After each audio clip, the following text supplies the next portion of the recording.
Hello, today we're going to hear chapter 10 from our book The Enchanted Wood, part of the Magic Faraway Tree series by Enid Blyton. Chapter 10, The Battle of the Bears. Goldilocks, the three bears, the girls, and Moonface all went out of the little cottage.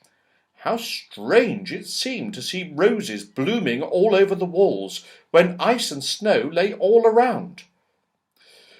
"The thing is, where do we go to find the polar bears?" said Goldilocks. "Over there, towards the sun," said the father bear.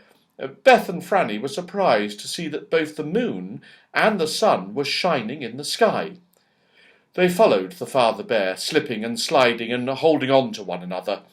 It was very cold, and their noses and toes felt as if they were freezing. Suddenly, they saw the little snow house that Joe had built for the magic snowman. "Look," said the father bear, "we'd better make for that." But before they got there, a big white figure squeezed itself out of the snow house and saw them. It was the magic snowman. As soon as he saw them, the three bears and the others, he began to shout loudly in a windy, snowy voice, "Enemies! Enemies! Hey, bears, come and send off our enemies!" "We're not enemies!" yelled Moonface, and Goldilocks ran forward to show the snowman that she was just a little girl. But Moonface pulled her back. He didn't trust the old snowman. The snowman bent his big fat body down and picked up a great handful of snow. He threw one at Goldilocks. She ducked down, and it passed over her and hit the baby bear. "Ouch!" he said, and sat down in a hurry. Then everything happened at once. A crowd of white polar bears hurried out of their underground home to help the snowman, and soon the air was full of flying snowballs. The snow was hard, and the balls hurt when they hit anyone. It wasn't a bit of good the girls shouting that they were friends, not enemies. Nobody heard them, and soon there was a fierce battle going on. "Oh dear," gasped Beth, trying her best to throw straight. "This is dreadful. We shall never rescue Joe by behaving like this." But there really didn't seem anything else to be done. After all, if people are fighting you, you can't do much but defend yourself, and the three bears, and the girls, and Moonface felt very angry at having hard snowballs thrown at them.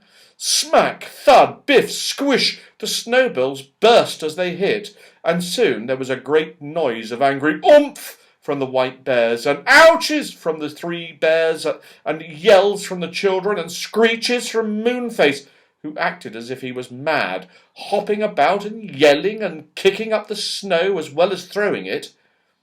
His big round face was a fine target for snowballs, and he was hit more than anybody else. Poor Moonface! Now, whilst this fierce battle was going on, where do you suppose Joe was? Well, as soon as he heard the cry of "Enemies! Enemies!" he had hidden in a corner, for he didn't want to be mixed up in any fight. When he saw the white bears going out, and he was left all alone, he began at once to think about escaping. He crept to the hole that led above ground. The battle was some way off, so Joe did not see that the enemies were really his own friends.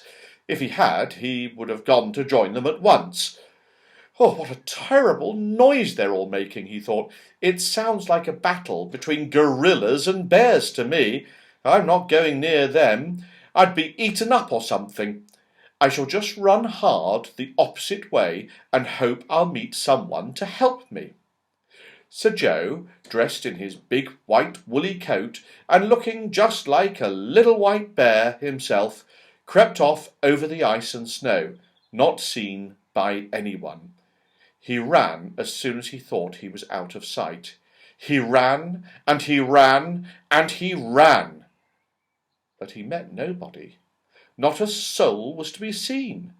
Only a lonely seal lay on a shelf of ice, but even he dived below as soon as he saw Joe.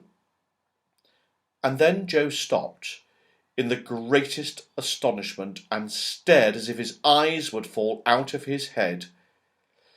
He had come to the cottage of the three bears, standing all alone in the middle of the ice and snow, and, of course, its roses were still blooming around it, scenting the air.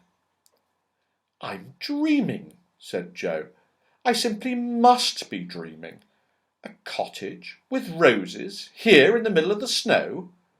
Well, I shall go and see who lives there. Perhaps they would give me something to eat and let me rest, for I'm very hungry and tired." He knocked at the door. There was no answer. He opened the door and went in. How he stared! There was no one to be seen at all, but on the table stood 3 bowls of steaming porridge, one big, one middle-sized, and one small. It was rather dark, so Joe lighted a big candle on the table. Then he sank down into the biggest chair. But it was far too big, and he got up again. He sat down in the next size chair. But that was too piled up with cushions, and he got up to sit in the smallest chair. That was just right, and Joe settled down comfortably. But alas, his weight was too much for it, and the chair broke to bits beneath him. He looked at the delicious porridge. He tasted the porridge in the biggest bowl. It was much too hot, and burnt his tongue. He tasted the next bowl, but that was far too sweet. But when he tasted the porridge in the little bowl, it was just right, so Joe ate it all up. Then he felt so sleepy that he thought he really must rest. So he went into the bedroom and lay down on the biggest bed. But it was far too big, so he tried the middle-sized one. That was too soft and went down in the middle.